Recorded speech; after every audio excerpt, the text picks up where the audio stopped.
Hello student आजिर এই ভিডিওটোত আমি class 3 Assam জাতীয় বিদ্যালয়ৰ সমাজ বিজ্ঞানৰ অধ্যায় 3 পাহাৰ পৰ্বত এই চেপ্টাৰটোৰ প্ৰশ্নৰ উত্তৰবোৰ লৈ আহিছো। এই চেপ্টাৰটোত যিমানখিনি প্ৰশ্নৰ উত্তৰ আছে গোটেইখিনি প্ৰশ্নৰ উত্তৰ এই ভিডিওটোত আলোচনা কৰিম। তোমালোকে ভিডিওটো আৰম্ভণিৰ পৰা শেষলৈকে চাবা আৰু তোমালোকে এইবোৰ বহিত লিখি লবা। যদি চ্যানেলটোত প্ৰথমবাৰৰ বাবে নতুন হয় চ্যানেলটো সাবস্ক্ৰাইব কৰি ৰাখিবা। তেনেহলে আজিৰ ভিডিওটো আমি স্টাৰ্ট কৰিছো। চেপ্টাৰটোৰ নাম হল পাহাৰ পৰ্বত হিলস এন্ড মাউন্টেন্স। তো এতিয়া আমি ইয়াৰ প্ৰশ্নবোৰ চাও। প্ৰথমে তোমালোকক অনুশীলনীৰ 1 নম্বৰত দিয়া আছে খালি ঠাই পূৰ কৰা। ক নম্বৰটো দিয়া আছে বিজ্ঞানীজনৰ মতে পৃথিৱীৰ ভিতৰ ভাগটো ড্যাশ। এনেকৈ তোমালোকক খালি ঠাইবোৰ দিয়া আছে। প্ৰথমতে মই তোমালোকক এই খালি ঠাইবোৰৰ উত্তৰ দিম। তোমালোকৰ কিতাপত 1 নম্বৰত খালি ঠাই দিয়া আছে। ক নম্বৰটো দিয়া আছে বিজ্ঞানীসকলৰ মতে পৃথিৱীৰ ভিতৰ ভাগটো ড্যাশ। তো ইয়াৰ উত্তৰটো কি হ'ব? অতি উত্তপ্ত।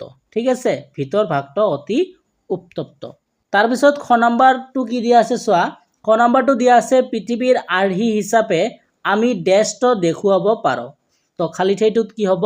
গোলকটো দেখুৱাব পাৰো। তাৰ পিছত গ নম্বৰ প্ৰশ্নটো কি দিয়া আছে চোৱা। গ নম্বৰটো দিয়া আছে আমাৰ পৃথিৱীখনৰ খোলাটক এটা ড্যাশৰ লগত তুলনা কৰি চাব পাৰো। তো খালি ঠাইটোত কি হ'ব? ফুটবলৰ লগত তুলনা কৰি চাব পাৰো। তাৰ পিছত ঘ নম্বৰটো কি দিয়া আছে চোৱা। ঘ নম্বৰটো দিয়া আছে আমাৰ পৃথিৱীখনৰ খোলাটত থকা টুকুৰাবোৰক ড্যাশ বলে। তো খালি ঠাইটোত কি হ'ব? ফলক বলে। তাৰ পিছত ঙ নম্বৰ প্ৰশ্নটো কি দিয়া আছে চোৱা। ঙ নম্বৰটো দিয়া আছে পৰ্বতবোৰ বছৰৰ সকলো সময়তে ড্যাশ পৰিপূৰ্ণ হৈ থাকে। খালি ঠাইটোত কি হ'ব? বৰফেৰে পৰিপূৰ্ণ হৈ থাকে। মই তোমালোকক 1 নম্বৰত যিমানখিনি খালি ঠাই আছে গোটেইখিনি প্ৰশ্নৰ উত্তৰ লিখি দিলো। আশা কৰিছো তোমালোকে খালি ঠাইবোৰ লিখি ললা। এতিয়া 2 নম্বৰত যিবোৰ প্ৰশ্ন আছে এইবোৰ আমি চাও। তোমালোকক মই 1 নম্বৰ প্ৰশ্নবোৰৰ গোটেইখিনি উত্তৰ লিখি দিলো। তাৰ পিছত 2 নম্বৰত কি দিয়া আছে চোৱা। 2 নম্বৰত দিয়া আছে কাক বলে লিখা। প্ৰথমটো দিয়া আছে পৰ্বত, তাৰ পিছতটো দিয়া আছে পৰ্বত শ্ৰেণী। এতিয়া আমি 2 নম্বৰ প্ৰশ্নবোৰৰ উত্তৰ চাম। তোমালোকৰ কিতাপত 2 নম্বৰৰ প্ৰশ্ন দিয়া আছে কাক বলে লিখা। প্ৰথমটো দিয়া আছে পৰ্বত, তাৰ পাছতটো দিয়া আছে পৰ্বত শ্ৰেণী। তোমালোকে ইয়াৰ উত্তৰটো এনেদৰে লিখিবা। প্ৰথমে পৰ্বতত তোমালোকে এনেদৰে উত্তৰ লিখিবা যে শিল আৰু মাটিৰে গঠিত পৃথিৱীৰ বহু ঠাই আগুৰি থকা অতি ওখ অংশবোৰক পৰ্বত বলে। তোমালোকে এনেদৰে উত্তৰটো লিখিবা। তাৰ পিছতটো তোমালোকক দিয়া আছিল পৰ্বত শ্ৰেণী। তো এইটো কেনেকৈ লিখিবা? পৰ্বতবিলাক যদি ইখনৰ লগত সিখন লগ লাগি বহু ঠাই জুৰি বিস্তৃত হৈ থাকে তেন্তে তাক পৰ্বত শ্ৰেণী বোলা হয়। তোমালোকে ভিডিওটো পজ কৰি এইটো উত্তৰ লিখি লবা। এতিয়া আমি নেক্সট যিবোৰ প্ৰশ্ন আছে এইবোৰ আমি চাও। তাৰ পিছত তোমালোকক 3 নম্বৰ প্ৰশ্ন দিয়া আছে অসমৰ পাহাৰীয়া জিলা কেইখনৰ নাম লিখা। তাৰ পিছত 4 নম্বৰটো দিয়া আছে আমাৰ ৰাজ্যৰ ওচৰত থকা কেইখনমান পাহাৰীয়া ঠাইৰ নাম লিখা। 5 নম্বৰটো দিয়া আছে অসমৰ চুবুৰীয়া কেইখনমান পাহাৰীয়া ৰাজ্যৰ নাম লিখা। এনেকৈ তোমালোকক 8 নম্বৰলৈ প্ৰশ্ন দিয়া আছে। এতিয়া আমি এই প্ৰশ্নবোৰৰ উত্তৰ চাম। 3 নম্বৰ প্ৰশ্নটো দিয়া আছে অসমৰ দুখন পাহাৰীয়া জিলাৰ নাম লিখা। তো ইয়াৰ উত্তৰটো তোমালোকে এনেদৰে লিখিবা। অসমৰ দুখন পাহাৰীয়া জিলাৰ নাম হল 1 নম্বৰ লিখিবা ডিমা হাছাও আৰু 2 নম্বৰ লিখিবা কাৰ্বি আংলং। ঠিক আছে, তোমালোকে ভিডিওটো পজ কৰি লিখি লবা। তাৰ পিছত 4 নম্বৰ প্ৰশ্নটো কি দিয়া আছে চোৱা। 4 নম্বৰ প্ৰশ্নটো দিয়া আছে আমাৰ ৰাজ্যৰ ওচৰত থকা কেইখনমান পাহাৰীয়া ঠাইৰ নাম লিখা। তো তোমালোকে উত্তৰটো এনেদৰে লিখিবা অৰুণাচল প্ৰদেশ, মেঘালয়, নাগালেণ্ড আদি।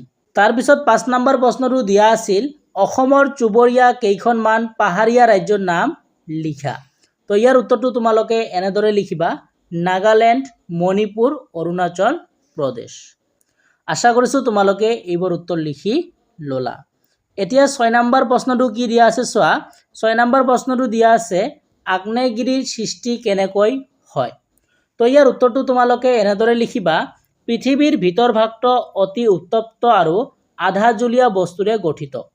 এই উত্তপ্ত আৰু আধাজুলীয়া বস্তুবোৰে পৃথিৱীৰ ভিতৰ ভাগটো অস্থিৰ কৰি ৰাখে আৰু অনবৰতে পৃথিৱীৰ ওপৰ ভাগলৈ ওলাই আহিবলৈ বিচাৰে।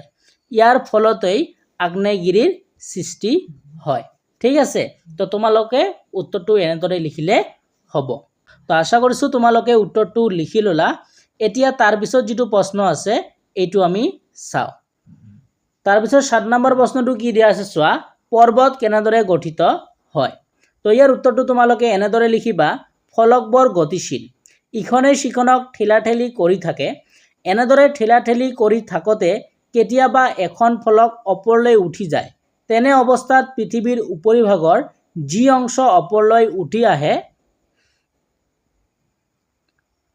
তাতেই পৰ্বতৰ সৃষ্টি হয়। ঠিক আছে, তো তোমালোকে ইয়াৰ উত্তৰটো এনেদৰে লিখিবা। তো আশা কৰিছোঁ তোমালোকে ইয়াৰ উত্তৰটো লিখি ল'লা।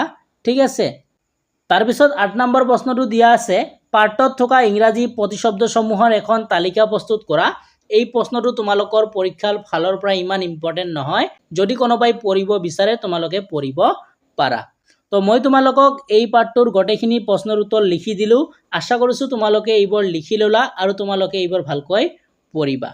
আৰু যদি তোমালোকে চেনেলটোত প্ৰথমবাৰৰ বাবে নতুন হোৱা, চেনেলটো ছাবস্ক্ৰাইব কৰি ৰাখিবা আৰু ভিডিঅ'টো এটাত লাইক কৰি দিবা আৰু এই ভিডিঅ'টো তোমাৰ বন্ধুবৰ্গলৈ শ্বেয়াৰ কৰি দিবা। তেনেহ'লে আজিৰ ভিডিঅ'টো চোৱাৰ জন্য তোমালোকক ধন্যবাদ জনাইছোঁ।